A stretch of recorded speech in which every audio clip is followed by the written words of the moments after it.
नमस्कार, आप देख रहे हैं सच तक।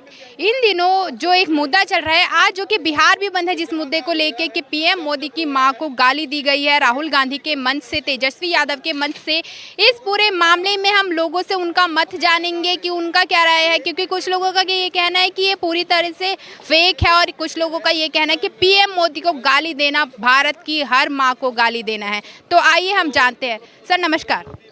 नमस्कार। सर ये बताइए, जो पीएम मोदी की मां को गाली दी गई है, इस पे आपका क्या कहना है? ये बात है, जहाँ तक गाली वाली जो बात है, ये एक तरफ कह रहे हैं कि ये भारत को माँ को गाली देने की बात है। दूसरा ये एक्चुअली है, जहाँ तक खबर आई है, अखबारों में आई है, मीडिया में आया है, सोशल मीडिया में आई है ये खबर कि ये टोटल जो है कि फेक बात है। और जो गाली दिया भी है वो है एक बड़हारा जगह है जहाँ की बीजेपी का सक्रिय कार्यकर्ता है, वो थाना हाजत में बंद है और सारा जो है उसका डिटेल जो है कि आया है, इसलिए वो खबर में आ चुकी है कि और गाली दिया है वो।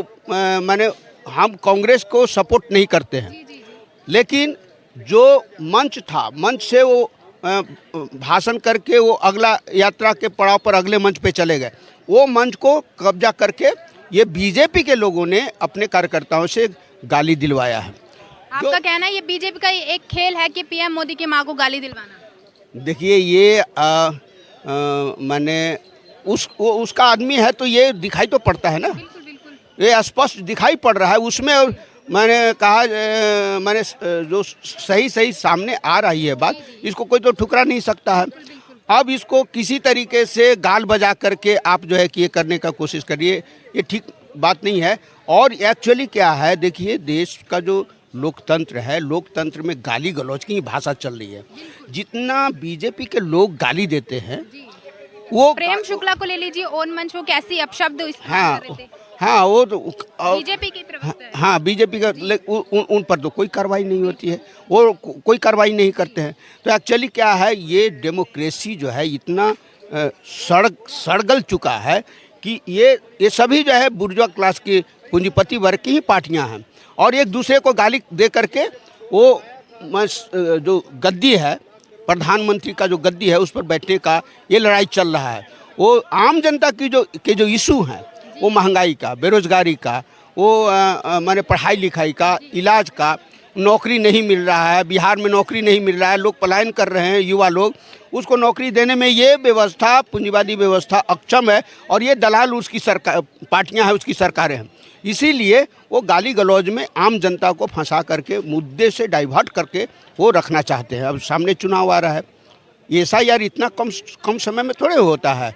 इंसेंटिव स्पेशल इंटेंसिव जो रिवीजन है, ये 1 महीना के भीतर संभव नहीं है। करोड़ों जहाँ की वोटर्स है, ये संभव है, बीएलओ गया ही नहीं। क्या लगता है बीजेपी इस तरह से एसआईआर को लाके इस बार चुनाव जीत जाएगी? कोशिश तो यही कर रहा है। अच्छा। कोशिश यही कर रहा है, लेकिन लोग जान गए और जो सही सोच रखने वाले, लोकतंत्र को पसंद करने वाले लोग हैं, वो इसका मुखालफत कर रहे हैं, विरोध कर रहे हैं और सच्चाई सामने है कि ये एक षड्यंत्र करके और मुद्दे से, जिन्युइन मुद्दे से भटका करके और किसी तरीके से आनन फानन में चुनाव जीतना चाहते हैं। सर मेरा आपसे एक सवाल है, जो लोकतंत्र में जिस तरह से माँ बहन को लाया जा रहा है, ये क्या सही है? लोकतंत्र में ये शोभा देता है?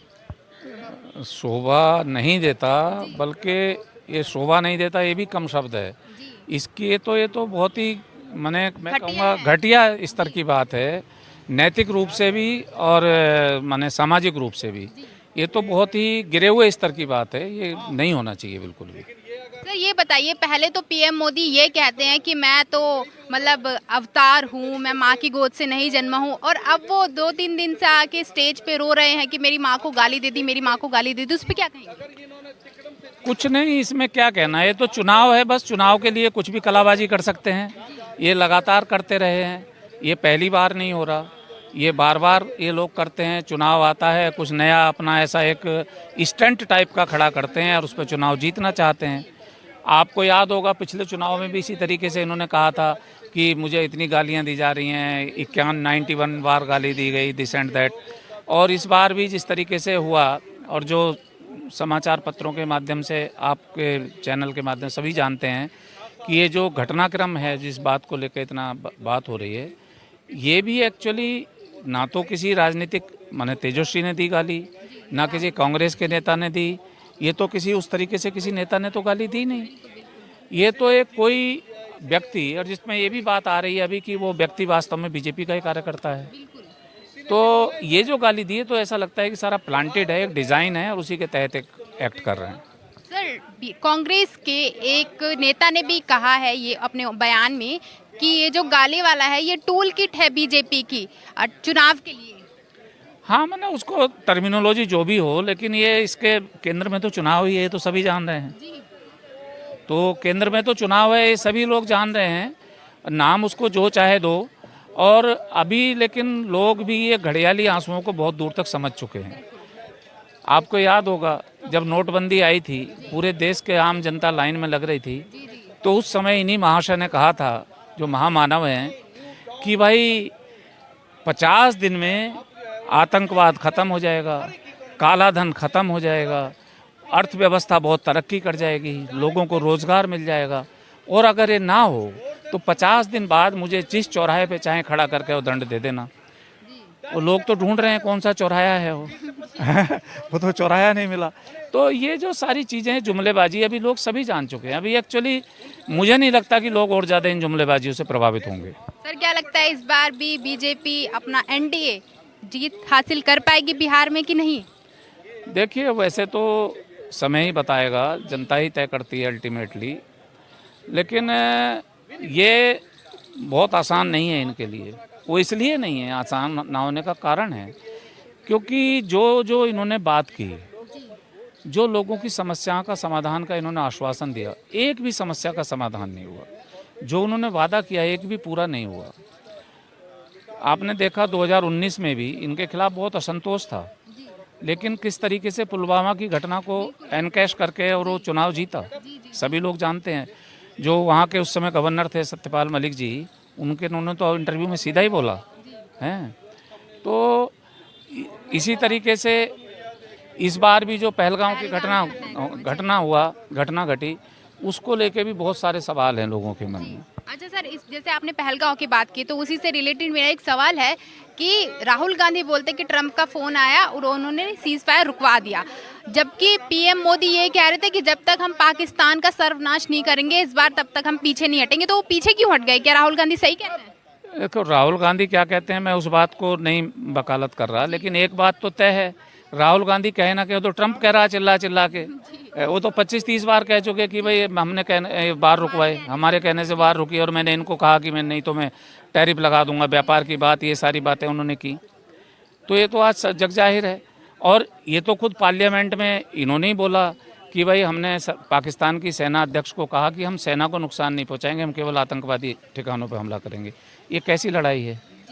तो ये तो एक भावनात्मक, लोगों को एक आपसी माने एक दूसरे के प्रति द्वेष भावना को बढ़ावा देके लोगों को आपस में नफरत पैदा करके लड़वाया जाए, लोगों को एक अलगाव पैदा किया जाए और उस अलगाव के आधार पर चुनाव जीत लिया जाए, सभी अभी जानते हैं। सर, ये बताइए, ये जो आज बिहार में बीजेपी सरकार मतलब बिहार बंद का ऐलान कर रही है, प्रोटेस्ट कर रही है, कहाँ तक सही है ये? नहीं, ये तो एक्चुअली प्रोटेस्ट क्या है, ये तो मजाक है। आप देखिए, बंद का टाइम है 7 से 12।